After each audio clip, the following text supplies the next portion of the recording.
তো কয় টাকা দাম করছে ও গরু?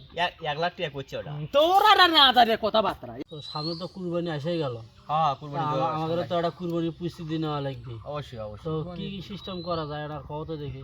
তা আছে তো গরু আছে, ওই যে আরিফের একটা গরু আছে। হ্যাঁ কোন আরিফের গরু দেখে গরু তো আমরা দেখে না আসছি ওই যে ওই আরিফের গরু আছে না, 1 লাখ টাকা দাম কইছে। তো মোটামুটি ভালোই গরু দেখলো। কিসের 1 লাখ টাকা দাম? আমি আরিফের গরু দেখে আসছি। কি রকম হইছে? দুনের তেল আলা গরু, পাঁচান নাই গোস্ত, ফির গিয়ে আটে গেছে, ওলে গরু ওলে হবে না। পাগলা তো তোর সাথে তোরা তো হলো এইবার মনে কর 2-1 বছর এনে কুরবানি দেয়, আর আমি তো আগে থেকে কুরবানি দেয়, তাই একেবারে অনেক বড় বড় গরু। এবার ফ্রিজও কিনছে এরা 3 তালা ফ্রিজ, সেই 3 তালা ফ্রিজত গরু গোস্ত দিয়ে আমি বুঝাই করে থাওয়া নাকবি। আর তোমরা ওই আরিফের গরু কি আর চুনো ফুটিয়ে ওই কয় টাকা দাম দিবি? ওটা পত্তা বলায় তোরা যদি লই করে নিস তো ভাগত আমি যাবো না। না না না, তোরা জুল কুরবানি আমার সাথে দে, সবচাইতে সেরা বড় গরু কেনা নেই, বুঝলি? তেমনি আমি তোর সাথে কুরবানি থাকবো না হলে। আরে গরুটা তো ভালোই আছে। তাও কয় টাকা দাম ঠিক করে আছিস? আরে ওটা 1 লাখ টাকা করছে, বুঝছিস? 1 লাখ টাকা কি আরিফের গরু? হ্যাঁ হ্যাঁ 1 লাখ টাকা দাম কইছি। দেখ পাগলা সুদা, এডি 1 লাখ টাকার গরু হয় ওটা? কে যে গরু আত তো কোনে মিতো পাতা শুকন, এটা একটা বিচিও নাই, দুটো বিচি থাকার কথা গরু, তা সেই একটা বিচিও নাই, কাল্লাটাও কেম্বা কেম্বা। ওলে গরুর ভাগত মুই যাওয়ার বাবা না, মুই ফ্রিজ কিনছো 3 তালা, মোক এমন গরুর ভাগত যাওয়া নাকবি, তাতে মনে কর ফ্রিজ টিজ মোর ভরে থাওয়া লাগবে গোস্ত দে, তাছাড়া মুই যাবার বাবা না। আর মেইন কথা হলো কি জানে, মুই কুরবানির গোস্ত দেই পুরো বছর মুই পার করো, সারা বছর আর কোনো মুই গোস্ত টোস্ত কিনবারও বাবা না।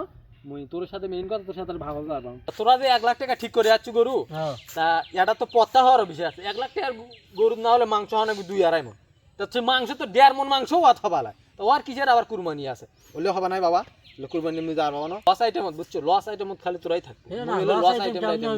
আরে লস আইটেম 1 লাখ টাকা ঠিক করছো গরু, তার মুই দেখা তুমি তো গরু দেখছো আরে ওলে মুই তো তোরা থাকতো মুই ওলে মুই ছোট গরু কুরবানি দেব। কি আছে কুরবানি নে পত্তা পুত্তা, আমি তো কুরবানি দেবো বাহে সে নাই বারকার কামাই কাজের লোক নাই।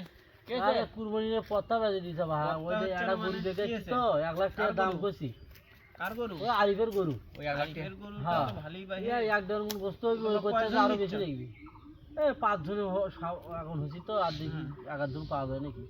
তা কি আছে এখন? কি আছে চিল্লা চিল্লি করলে কমায় উঠবেন? ওই করতে যে ওই 1.5 মণ বলে গোস্ত হইবে, আর বলে আরো গোস্ত হইছে না বলে, আর বলে কত হচ্ছে না, কম হয়ে গেছে। ওদির সাথে তোমরা কুরবানি ভাগ গেছো অক্সেনো, তোমরা ওদির সাথে তোমরা ভাগে যাচ্ছ তো? ওটা হচ্ছে কি বাবা, কুরবানি তো এমনিতেই একক ভাবেই দেওয়াই ভালো, ভাগে যাওয়াটাও তো ঠিক নয়। আর এই জায়গাতে মাংস আলাপ, আসলে কুরবানি তো মাংস দেওয়া হয় না, কুরবানি হয় একটা নিয়তে।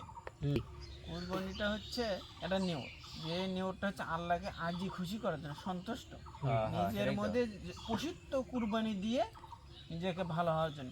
আর গোস্ত টোস্ত এলে তো এমনিতেই মানে একটা মাংসটা গরু জবাই করলে এটা নষ্ট না হয়, এই কারণে আমরা খাই, কুটুম্ব সবাইকে খাওয়াই, আমি ফকির মিসকিন খেতে। এমনকার সমাজে এসে চলছে মাংস, কোন গরুর মাংস বেশি হবে, কার ফ্রিজে কতখানি মাংস আসবি, এই হিসেবে এখনকার কুরবানি করে, বুঝছো? কুরবানি তো হয় কিনা আল্লাহ পাকই জানে, কিন্তু এরকম করে কুরবানি হয় না। তোমার যদি সামর্থ্য থাকে, তুমি একা একটা উট হোক বা গরু হোক দুম্বা হোক এটা দিবে। সামর্থ্য কম হয়, একান্তই কম হয়, সেটা ছাগল বা ভেড়া দিবে, এটি যথেষ্ট। আল্লাহ খুশি হলে এলেতেই হয়।